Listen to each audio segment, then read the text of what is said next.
Hello guys, techno Fahad में आप लोगों का स्वागत है। तो दोस्तों, आज की इस वीडियो में हम बात करेंगे सिविल स्कोर के बारे में। दोस्तों, काफ़ी लोग के मेरे पास कमेंट आ रहे थे जिसमें एक सवाल पूछा जा रहा था कि मतलब लोन अप्लाई करने के लिए या क्रेडिट कार्ड अप्लाई करने के लिए सिविल स्कोर का क्या रोल रहता है, क्या ये सिविल स्कोर होना ज़रूरी है। और काफ़ी लोगों के ऐसे भी कमेंट आ रहे थे जिसमें एक सवाल पूछा जा रहा था कि मतलब उनके फैमिली मेम्बर में या उनके फ्रेंड्स में जिनका सिविल स्कोर कभी बना ही नहीं, उसके बावजूद भी उनको क्रेडिट कार्ड मिल गया, उसके बावजूद भी उनको लोन भी मिल गया। तो ये सारे डॉट्स हैं जो आज की इस वीडियो में हम क्लियर करेंगे। किन केस में आपका सिविल स्कोर होना जरूरी है और किन केस में आपका सिविल स्कोर कभी बना भी नहीं है फिर भी आपको क्रेडिट कार्ड या लोन वगैरह मिल सकता है। तो इस वीडियो को आप शुरू से लेकर लास्ट तक देखिएगा। तो चलिए शुरू करते हैं। दोस्तों, सबसे पहले हम बात कर लेते हैं सिविल स्कोर क्या होता है। उसके बाद हम बात करेंगे बिना सिविल स्कोर के क्रेडिट कार्ड या लोन वगैरह आप अप्लाई करते हैं कब आपको मिलता है। तो सबसे पहले हम बात कर लेते हैं सिविल स्कोर क्या होता है। जैसे कि सिविल स्कोर होता है 3 डिजिट का एक नंबर होता है, 300 से लेकर 900 तक। तो जिसमें से अगर आपका 750 प्लस या 750 है अगर सिविल स्कोर, तो आपका अच्छा सिविल स्कोर माना जाता है। अगर आपका 750 के नीचे होता है तो वो सिविल स्कोर में आपको लोन वगैरह अप्लाई करने में प्रॉब्लम होगी,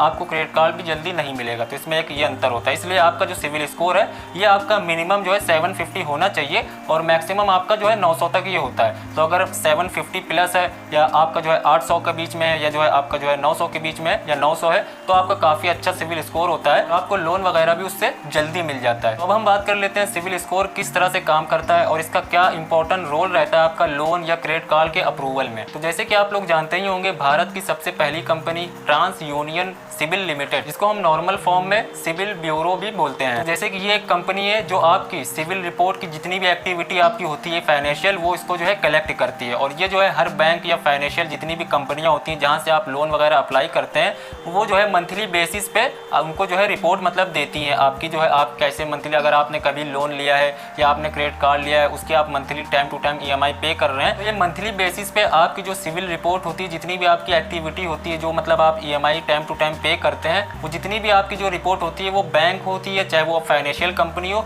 ये सिविल टीम को जो है शेयर करती है हर मंथली बेसिस पे, तभी आपका सिविल स्कोर आपका अपडेट होता है। तो इससे मतलब क्या आपको फ़ायदा होता है, इससे दोनों को ही फ़ायदा होता है क्योंकि जो है बैंक को भी आसानी रहती है। बैंक में अगर आप जो है लोन वगैरह अप्लाई करते हैं या क्रेडिट कार्ड अप्लाई करते हैं, वो आपके पिछले 6 महीने का सिविल स्कोर चेक करती है कि मतलब आपने पिछले 6 महीने में जो भी आपने फाइनेंशियल सर्विसेज ली हैं या आपका लोन वगैरह चल रहा है या आपका क्रेडिट कार्ड है, उसकी टाइम टू टाइम अगर आप EMI पे कर रहे हैं तो वो जल्दी से उसको जो है लोन को अप्रूवल कर देती हैं। वहीं अगर आपने जो है इन पिछले 6 महीनों में अगर आपने जो भी मतलब EMI पर कुछ भी लिया है या आपका लोन वगैरह चल रहा है या आप क्रेडिट कार्ड यूज़ करते हैं, उसकी जो है पेमेंट टाइम से जो है पे नहीं करते हैं, तो वहाँ पर आपका सिविल स्कोर कम कर दिया जाता है, मतलब आपका डिक्रीज कर दिया जाता है। उससे मतलब बैंक को ये पता चल जाता है कि आप जो है किस तरह के बंदे हैं, आप जेन्युइन बंदे हैं या डिफॉल्टर हैं। तो सिविल स्कोर से मतलब ये बैंकों को या फाइनेंशियल कंपनियों को मतलब एक तरह से ये हेल्प मिलती है कि आप किस तरह के बंदे हैं। उसके साथ साथ जो है आपको भी मतलब आसानी रहती है, अगर आपको अपना सिविल स्कोर पता है कि मेरा सिविल स्कोर कितना है, तो उससे आपको भी ये पता रहता है कि मतलब मेरा सिविल स्कोर इतना अच्छा है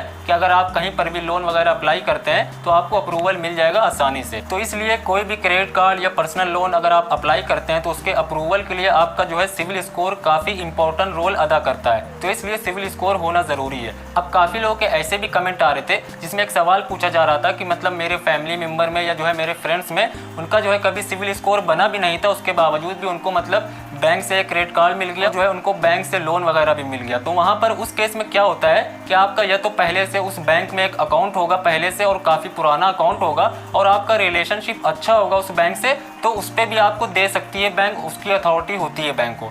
क्योंकि जो है यहाँ पे होता क्या है, जब आपने कभी कोई चीज़ फाइनेंस करवाई नहीं, कभी आपने लोन वगैरह लिया नहीं, तो इसलिए आपका सिविल स्कोर कभी बना भी नहीं होता है, उस पर नो एक्टिविटी रहती है और वो आपकी एकदम फ्रेश ID होती है। तो इसलिए जो है बैंक अगर देखती है कि आपका जो है बैंक से रिलेशनशिप अच्छा है, आपने जो है काफ़ी मतलब पुराने कस्टमर भी हैं आप और आपका ट्रांजेक्शन वगैरह अच्छा होता है अकाउंट से, तो वो लोग जो है खुद से जो है मतलब प्री अप्रूव ऑफर आपको दे देती हैं। तो वहाँ पर आपको जो है उस केस में आपका सिविल स्कोर नहीं चेक किया जाता है, क्योंकि जब आपका सिविल स्कोर कभी बना ही नहीं है, कभी आपने कुछ लिया ही नहीं है, तो आपका सिविल स्कोर कभी बनेगा भी नहीं। तो इसलिए वो जो है वो आपकी हिस्ट्री देखती है, खाली आपका जो ट्रांजेक्शन वगैरह देख के वहाँ पर आपको प्री अप्रूव ऑफर दे देती हैं। फिर उसमें आपको मतलब पर्सनल लोन का भी ऑफर दे सकती हैं या उसमें आपको क्रेडिट कार्ड का भी ऑफर दे सकती हैं। तो इस केस में आपको क्रेडिट कार्ड मिल सकता है बिना मतलब सिविल स्कोर के। उसके अलावा अगर आपका मतलब एक मरतबा भी आपका सिविल स्कोर मतलब बन गया, एक बार बन गया, उसके बाद अगर डिक्रीज होता है तो उसके बाद आपको कहीं से भी आपको लोन वगैरह या जो है क्रेडिट कार्ड वगैरह नहीं मिलेगा। वहाँ से हर जगह आप अप्लाई करेंगे हर जगह से आपका रिजेक्ट कर दिया जाएगा। तो ये होता है सिविल स्कोर का एक इंपॉर्टेंट रोल, मतलब कोई भी क्रेडिट कार्ड हो या जो है कोई भी पर्सनल लोन हो या कार लोन हो, किसी तरह का भी लोन हो उसके अप्रूवल के लिए। तो दोस्तों मुझे उम्मीद है आपको इस वीडियो से समझ में आ गया होगा कि सिविल स्कोर क्या होता है और क्या इसका इंपॉर्टेंट रोल रहता है लोन अप्रूवल और क्रेडिट कार्ड अप्रूवल के लिए। तो दोस्तों अगर आपको इस वीडियो से कुछ हेल्प मिली तो इस वीडियो को लाइक करिए, शेयर करिए। अगर आप चैनल पर नए हैं तो चैनल को सब्सक्राइब करिए। तो नेक्स्ट वीडियो में फिर मिलते हैं, जब तक के लिए अपना ख्याल रखिए। Good bye, take care.